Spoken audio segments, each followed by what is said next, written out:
Assalamualaikum, salam sejahtera untuk kita semua. Kali ini saya akan membagikan bagaimana caranya menggunakan aplikasi LMS atau Learning Management System yang ditujukan untuk dosen Politeknik I3I Medan. Jadi LMS ini adalah aplikasi yang dibuat untuk proses belajar mengajar online dan menggantikan aplikasi absensi digital yang digunakan pada semester yang lalu. Jadi yang pertama kali itu buka browser, ya browser Bapak Ibu, lalu masuk ke link web yang namanya itu adalah lms.plm.ac.id. Seperti ini. Nanti akan terbuka halaman login seperti ini, lalu masukkan saja username-nya dan password. Username ini menggunakan NIDN yang Bapak Ibu punya. Password juga sama menggunakan NIDN.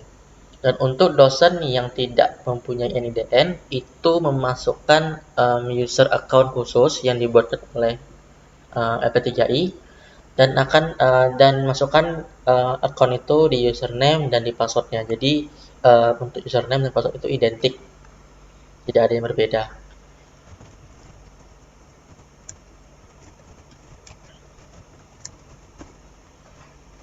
Nah, ketika sudah berhasil login, nanti teman-teman akan dibawa ke halaman dashboard atau halaman utama dari si aplikasi. Di sini saya jelaskan sedikit mengenai halaman utamanya atau halaman dashboard.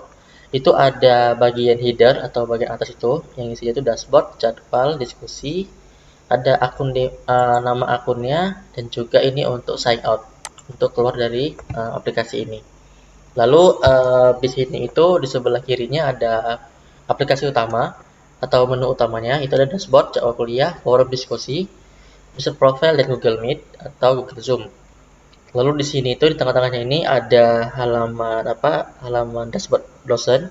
Itu berisikan agenda perkuliahan Bapak Ibu selama mengajar di LP3I di semester ganjil ini. Jadi bakalan muncul semua agenda perkuliahan di sini yang Bapak Ibu ajarkan ketika mendapatkan jadwal kuliah di semester ganjil. Lalu di sebelah kanan ini ada kolom berita perkuliahan. Ini di sini nanti akan ada pengumuman. Jadi nanti ketika ada pengumuman dari akademik mengenai kampus akan di-share oleh tim akademik dan akan muncul di halaman dashboardnya Bapak Ibu di LMS ini. Jadi nanti bisa dilihat misalnya kayak pengumuman libur atau segala macamnya. Lalu di sini juga ada tombol shortcut untuk menuju ke forum. Itu adalah halaman di mana nanti Bapak Ibu bisa diskusi dengan mahasiswa dengan fungsi seperti chat di WhatsApp group. Jadi bisa langsung chat di aplikasi LMS ini. Lalu ini chatnya juga per kelas ya Bapak Ibu. Jadi jangan khawatir nanti diskusinya langsung per kelas. Lalu ada menu profile. Ini adalah untuk melihat profile dari akunnya Bapak Ibu punya dan juga bisa digunakan sebagai untuk mengganti password. Jadi saya sarankan atau kami sarankan ketika berhasil login pertama kali langsung saja ganti passwordnya untuk keamanan data Bapak Ibu dosen. Kita kembali ke halaman dashboard. Jadi tadi itu ya menu profile, lalu ada menu Google Meet. Ini adalah menu untuk memasukkan link Zoom atau link Google Meet-nya. Jadi nanti di tim akademik akan memberikan satu link Zoom yang sifatnya statik Bapak Ibu. Jadi link ini akan selalu digunakan selama perkuliahan berlangsung dalam satu semester ini. Jadi nanti ketika sudah menerima link itu, Bapak Ibu dosen langsung memasukkan linknya ke dalam sini, lalu diklik simpan. Maka secara otomatis semua kelas yang dosennya itu Bapak Ibu akan mendapatkan link ini. Jadi mereka cukup membuka link yang Bapak Ibu simpan di aplikasi ini dan secara otomatis nanti akan memulai perkuliahannya secara daring. Seperti itu ya Bapak Ibu. Lalu kembali ke menu dashboard. Jadi ini juga penting ya, ini juga settingan utama sebelum mulai. Lalu masuk ke dashboard kembali. Ini ada beberapa agenda perkuliahan. Di sini nama mata kuliahnya, jumlah SKS. Lalu di sini juga ada hari ataupun jadwal perkuliahan Bapak Ibu punya. Ada juga kelasnya. Terus ada sesi pertemuan. Di sini juga bisa dilihat sudah berapa sudah berapa banyak jadwal pertemuan yang Bapak Ibu buat seperti itu. Jadi ini ada 14 pertemuan karena UTS dan UAS itu dipisah. Jadi ini hanya pertemuan tatap muka langsung melalui Zoom ataupun langsung di kampus jika ada. Jadi kalau misalnya ini 4/14 berarti ini sudah ada 4 jadwal pertemuan yang sudah Bapak Ibu dosen set udah ditentukan oleh Bapak Ibu sendiri.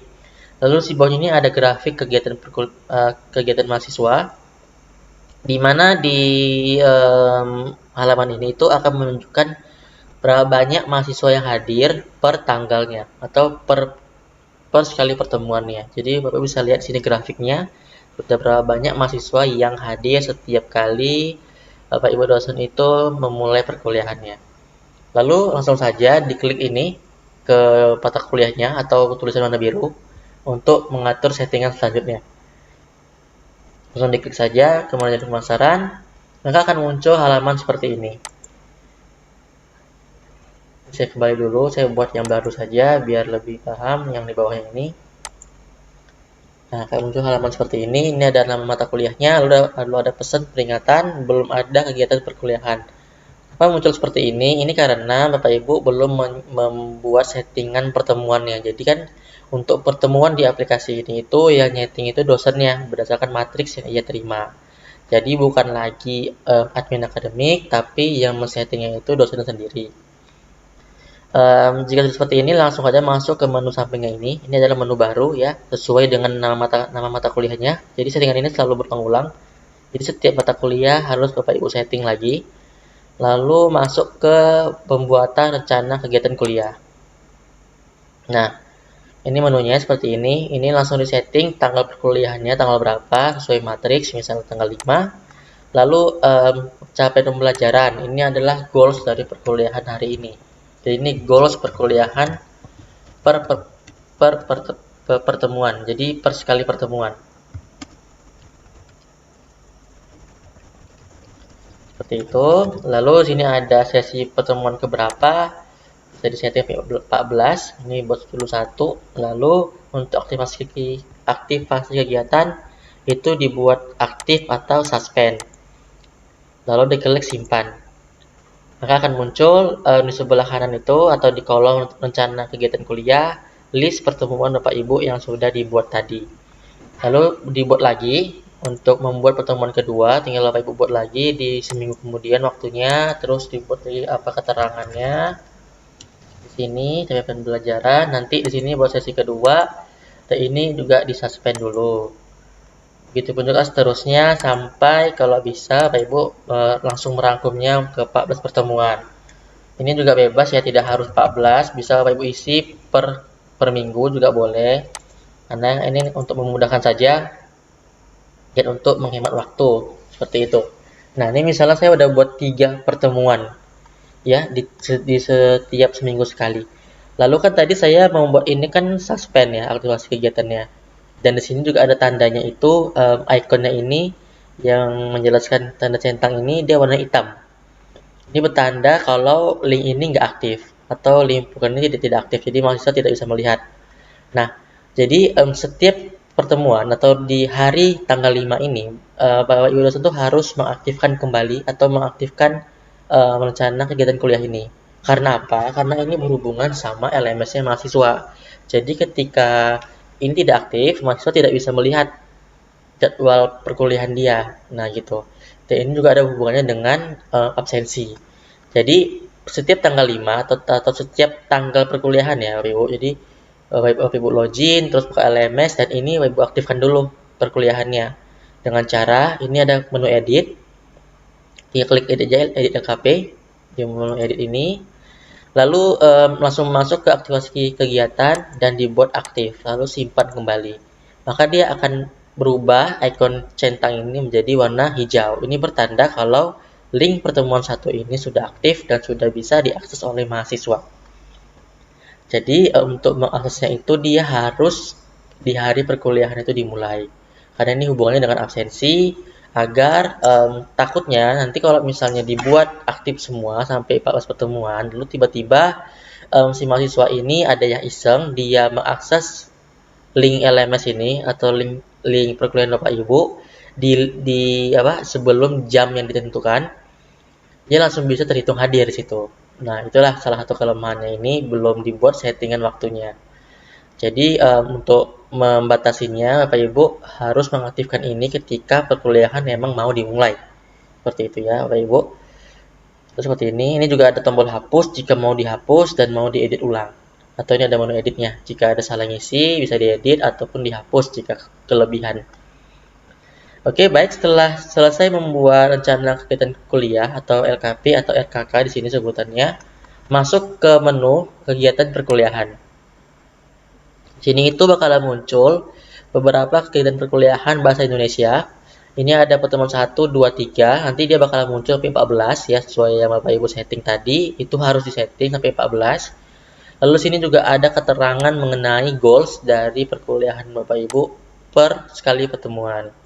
Lalu ada materi ajar. Di sini ada link. Link ini adalah link yang tadi Bapak Ibu setting di awal, yang di menu Google Meet. Jadi ini adalah link Zoom-nya, jadi mahasiswa tinggal mengklik link ini, maka dia otomatis bakalan membuka aplikasi Zoom-nya. Bapak Ibu juga bisa seperti itu, jadi tinggal buka bagian sini, tinggal Bapak Ibu klik aja link ini, bakal dia langsung ngelink ke Zoom-nya Bapak Ibu punya. Lalu ada materi ajar namanya. Tunggu bentar ya, di sini juga ada ini menu edit dan menu hapusnya. Jadi jika Bapak Ibu ada membuat Zoom lain, bisa langsung diedit saja. Misalnya ada kendala seperti itu ya, jadi bisa langsung diedit dan diperbarui linknya. Lalu selanjutnya itu di sebelah kanan ini ada namanya aktivitas perkuliahan. Itu ada mengisi materi ajar, video embedded YouTube, ini untuk materi pembelajaran, ada file video, link materi. Lalu ada fungsi dari aktivitas latihan, itu untuk file tugas dan file pilihan ganda. Lalu juga ada ini namanya ini untuk melihat user yang online bersamaan dengan Bapak Ibu punya. Jadi ketika mahasiswa itu sama-sama online, Bapak Ibu dosen bisa langsung melihatnya di sebelah sini. Nah, hal yang pertama yang Bapak Ibu lakukan adalah mengupload materi ajar. Lalu di sini sumber file materi ajar itu dipilih ya, antara upload file dengan server file. Bedanya apa? Kalau upload file ini Bapak Ibu mengupload file seperti biasa. Kalau server ini memilih file yang sudah pernah Bapak Ibu upload. Jadi kalau baru pertama kali itu ya pilihnya upload file saja. Lalu masukkan judul materinya apa, dan ini buatlah deskripsinya. Tapi ini nggak wajib, kalau Bapak Ibu mau silakan buat, tapi kalau tidak juga tidak masalah. Yang penting judul materinya harus diisi. Lalu sini ada file materi ajar, ini harus file PDF, jadi jika ada file Bapak Ibu dalam bentuk Word, dalam bentuk gambar, dalam bentuk PDF, PowerPoint, silakan di-convert dulu ke PDF, lalu uploadlah ke aplikasi ini. Misalnya seperti ini, saya open dan saya simpan. Nah, akan muncul pesan file sukses, lalu klik OK. Maka akan otomatis materi Bapak Ibu itu langsung masuk kemari. Juga ada menu tambahannya, itu adalah menu edit dan menu hapus jika mau dihapus ataupun mau diedit atau diupload ulang. Nah, jika Bapak Ibu klik warna biru ini, link yang berwarna biru ini, maka akan mendownload materi yang sudah Bapak Ibu upload. Oke, baik. Kalau tadi itu kan cara bagaimana mengupload materi ajar menggunakan upload file. Lalu bagaimana kalau mengupload materi ajar menggunakan file server? Nah, jadi cara begini Pak Ibu ya. Jadi anggap saja ini udah pertemuan kedua, terus saya buat materi ajar baru. Nah, sini saya bisa melihat server file untuk sumber file materi ajarnya. Saya pilih server file jika materi ajarnya tetap sama seperti yang materi sebelumnya. Lalu dipilih saja. Lalu bisa Bapak Ibu pilih ini materinya apa, terus deskripsinya apa, dibuat aja. Dan di sini tinggal dicari nama filenya. Nah, dia akan muncul di sini.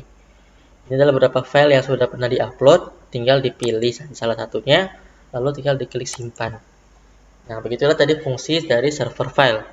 Itulah perbedaan antara upload file dengan server file. Jadi kalau untuk pertama kali ini, pertemuan 1, itu pilihnya upload file dulu. Nanti kalau untuk pertemuan kedua, jika materi tetap sama, gunakanlah yang server file.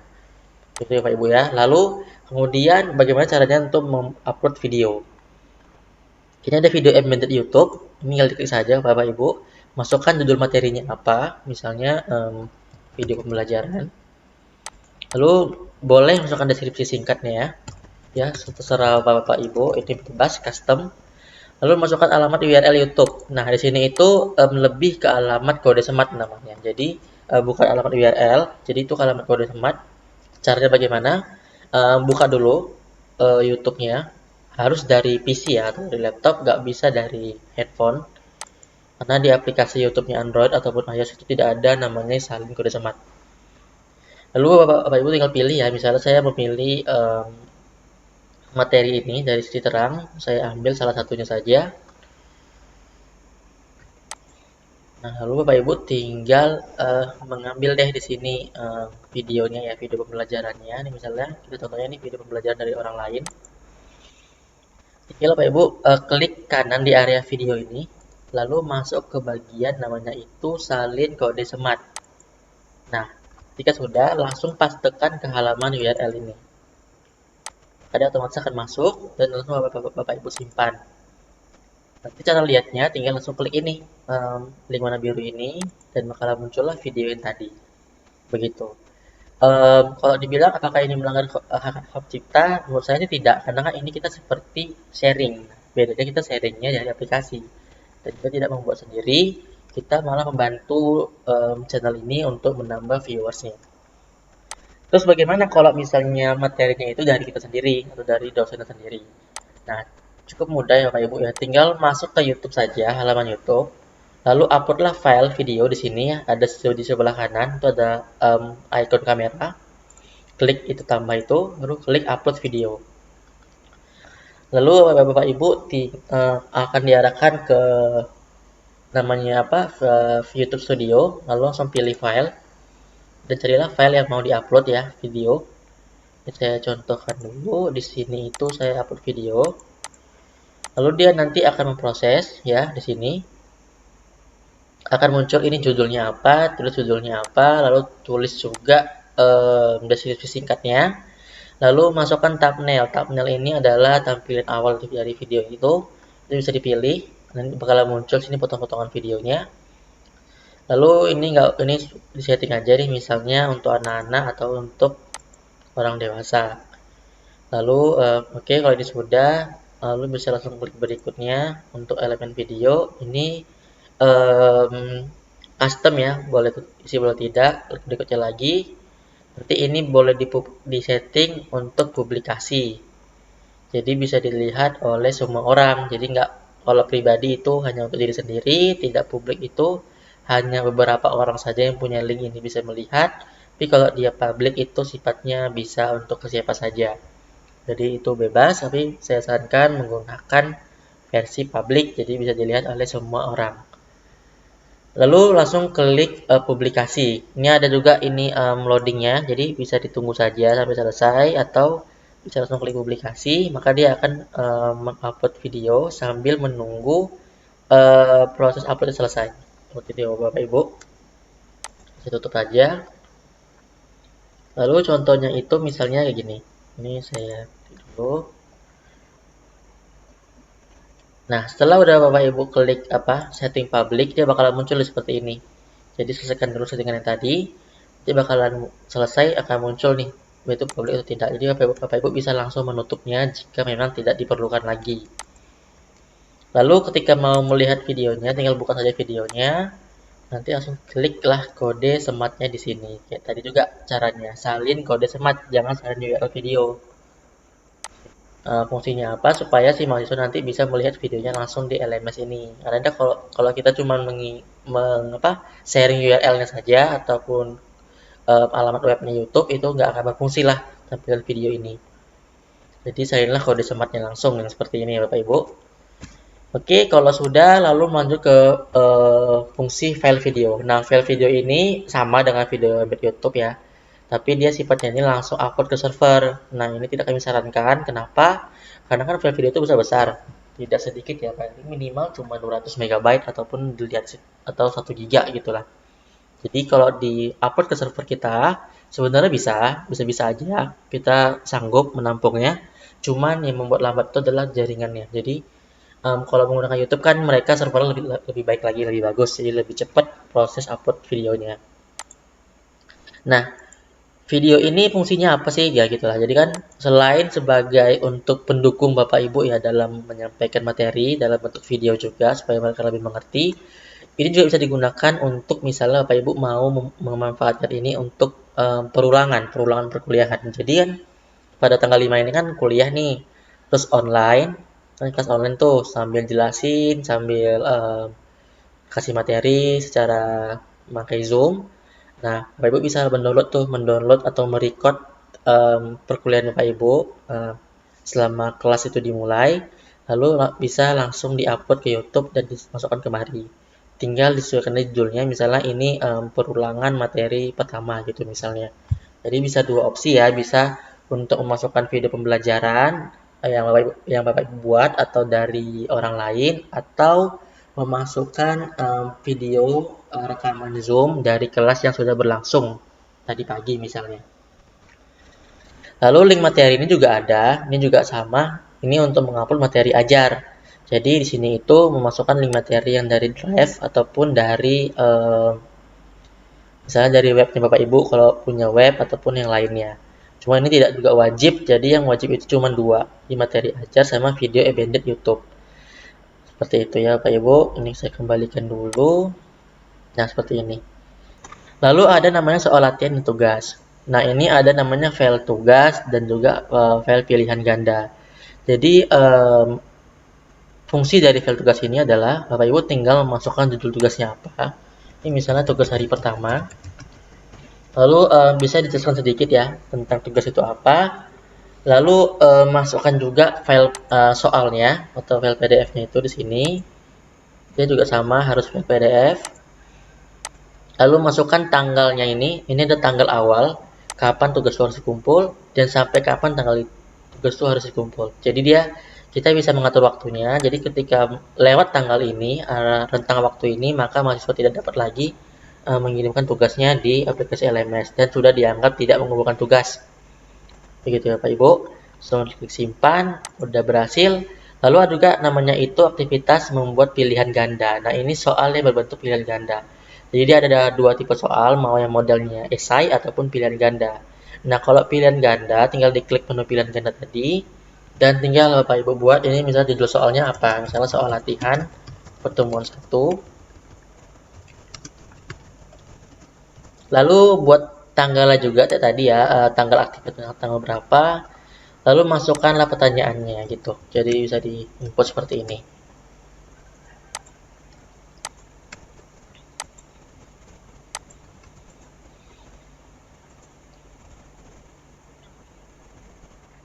Nah, contohnya seperti ini, ada 3 soal yang sudah Bapak Ibu buat. Jadi dia ketika kita menyimpan akan melanjutkan ke soal berikutnya. Seperti itu ya, sampai beberapa soal yang Bapak Ibu inginkan.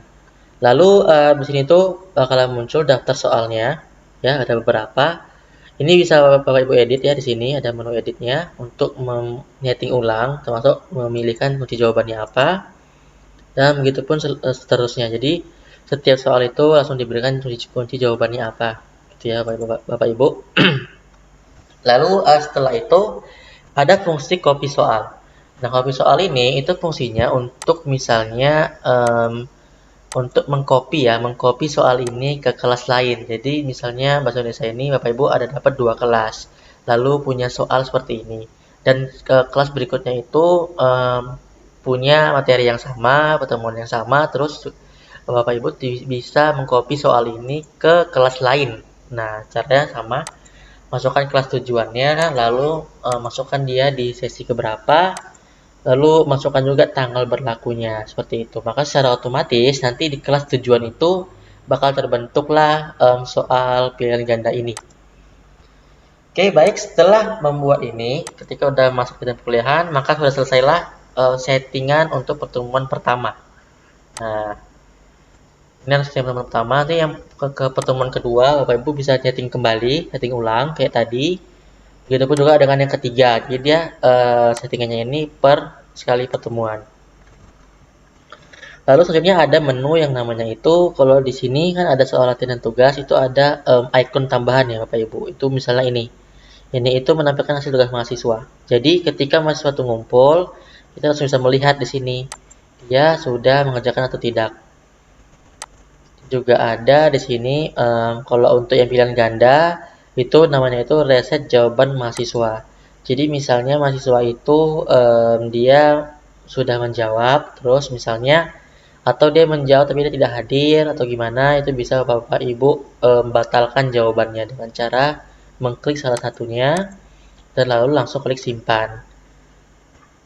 Atau ini digunakan ini untuk membantu mahasiswa yang sudah mengkonfirmasi jawaban dan dia belum selesai mengisinya. Jadi kan di mahasiswa itu, di sisi mahasiswa ketika menjawab soal pilihan ganda, itu dia ada pilihan itu simpan dan konfirmasi.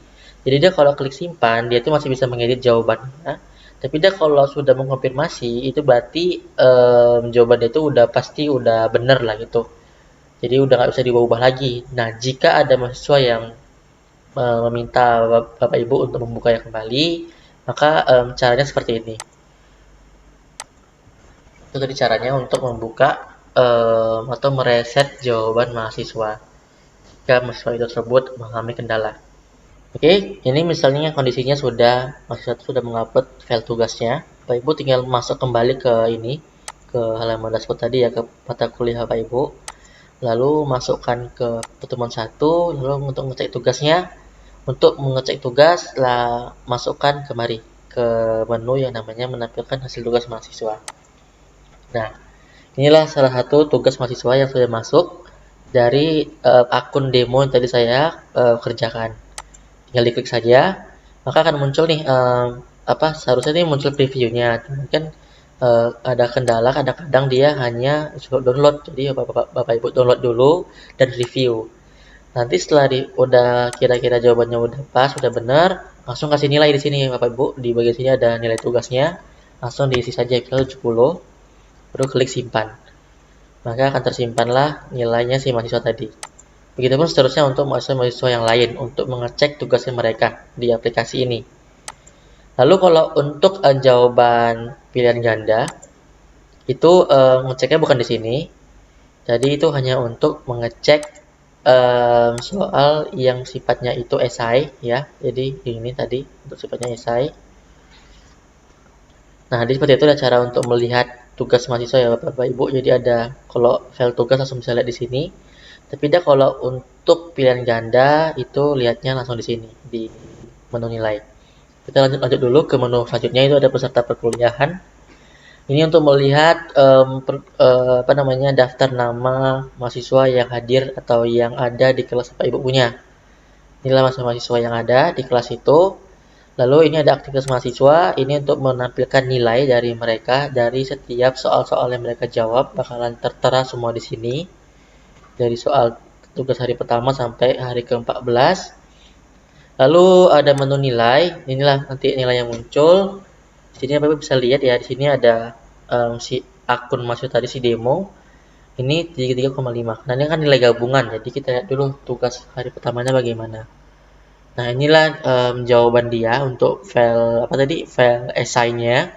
Ini juga jawabannya dari file tugas tadi. Nah, Bapak Ibu bisa juga mengupdate nilainya. Ini error. Itu ya Ibu, ini juga pilihan ganda nilai dia, dan juga nilai dari hasil esainya. Lalu untuk men-setting presentasi nilai, bisa langsung di sini klik setting hitung nilai akhir. Ini bisa Bapak Ibu sesuaikan, misalnya mau mencoba rata-rata nilai. Jadi ini ada jumlah pembaginya itu 2. Jadi tugas bagi ini ditotalin bagi 2 gitu loh, untuk mendapatkan nilai akhir atau menggunakan presentasi nilai. Nah, ini nanti bakalan muncul nih semua tugasnya, nanti bisa Bapak Ibu setting presentasinya berapa aja begitu. Dia harus 100% kalau nggak salah saya. Nah, gitu. Kalau sudah, ini adalah menu nilai gabungan. Lalu sini ada juga terakhir itu menu untuk ngecek kehadiran mahasiswa atau LMS. Nah, sini bakalan muncul nih beberapa daftar ya atau list, dimana nanti akan muncul nih berubah jadi angka centang. Itu menandakan kalau mahasiswa ini hadir di LMS. Inilah untuk rekap absen Bapak Ibu. Nanti ketika di hari terakhir, nanti akan muncul juga sini berapa kali dia hadir, dan tinggal dihitung saja berapa kali dia tidak hadirnya. Inilah daftar hadir si mahasiswa di kelas bahasa Indonesia ini. Lalu ada menu ujian semester, ini untuk membuat soal-soal ujian semester UTS ataupun semester UAS ya, akhir semester ataupun tengah semester. Langsung ibu klik ini buat soal ujian, lalu sini apa, misalnya ini saya buat UTS. Oke, lalu tanggal ujian tanggal berapa, bisa Bapak Ibu setting ya, sesuaikan dengan matriksnya. Lalu ini masukkan durasinya, misalnya 90 menit. Nah, ini bisa Ibu setting dulu nih. Kalau close, dia berarti sifatnya itu belum terbuka, jadi belum bisa diaktifin mahasiswa. Tapi bisa Bapak Ibu misalnya ini edit ya, edit dan diklik open. Jadi kalau open gini, maka mahasiswa bisa langsung mengakses soal ujian semester ini.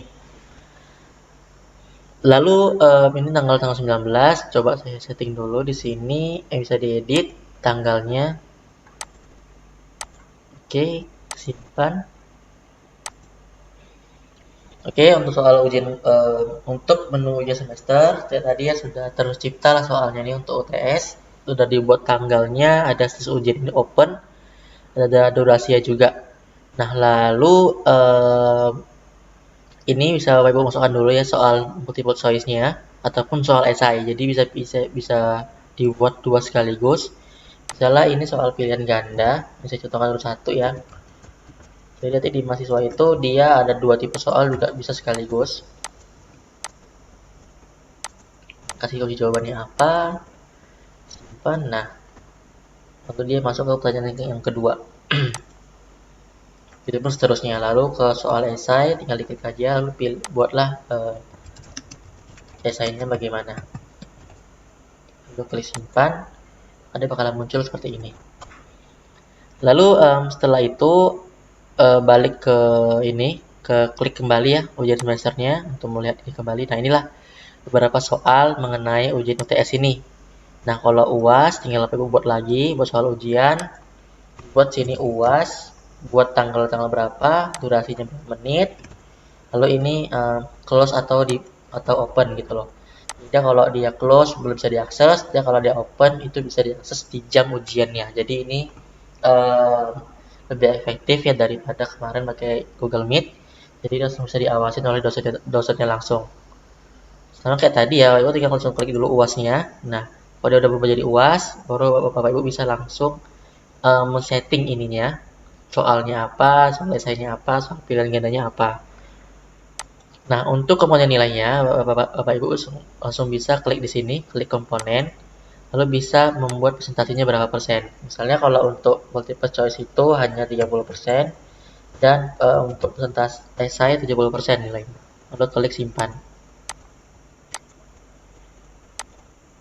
Nah, ini untuk penilaiannya tinggal langsung klik ini tombol nilai. Ini karena belum ada daftar mahasiswanya, ini saya contohkan dulu kalau mereka ujian.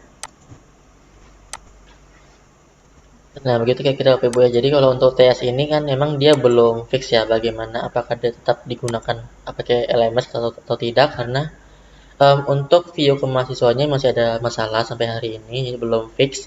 Nanti kan bakal dikabarin oleh tim akademik apakah menggunakan LMS atau tidak. Tapi kalau menggunakan LMS nanti cara seperti itu. Ketika sudah masuk ujian, Bapak Ibu tinggal bisa buat dulu kayak tadi ya, buat soal ujiannya. Lalu nanti ketika sudah muncul ini, tinggal masukkan UTS ini, klik menu UTS-nya, muncul dia soal UTS. Masukkan jenis soalnya yang multiple choice ataupun soal esainya. Begitu. Lalu nanti kembali lagi ke ujian semester, klik ini. Lalu untuk penilaiannya langsung klik nilai ini. Atau Bapak Ibu bisa langsung men-setting dulu ya komponen ini untuk men-setting berapa persen bobot dari ujian ini. Untuk nilai nanti dia bakalan muncul nih daftar nama-nama mahasiswanya, tinggal diklik saja. Nah, ini karena belum berfungsi dengan baik, dia tidak muncul tuh form untuk memberikan nilainya. Jadi seperti itu untuk ujian semester, nanti ini bakal dikonfirm kembali kepada Bapak Ibu apakah menggunakan LMS atau tidak. Yang jelas untuk ini itu tadi saya tes itu durasinya berjalan, juga ada status ujian itu open atau close. Karena kalau open itu berarti mahasiswa bisa mengakses, kalau dia close mahasiswa tidak bisa mengakses ini tampilan ini. Jadi ketika sudah siap ujian, sudah selesai ujiannya, tinggal Bapak Ibu klik edit dan langsung di close saja. Seperti itu ya Bapak Ibu. Demikian, ini sudah beberapa menu saya jelaskan. Semoga paham mengenai cara pemakaiannya. Nanti ketika tidak paham bisa langsung tanyakan ke saya. Mudah-mudahan apa yang saya jelaskan ini cukup jelas ya mengenai cara-caranya, terutama dalam pembuatan kegiatan kuliah dan dalam pengisian materi-materi ajarnya.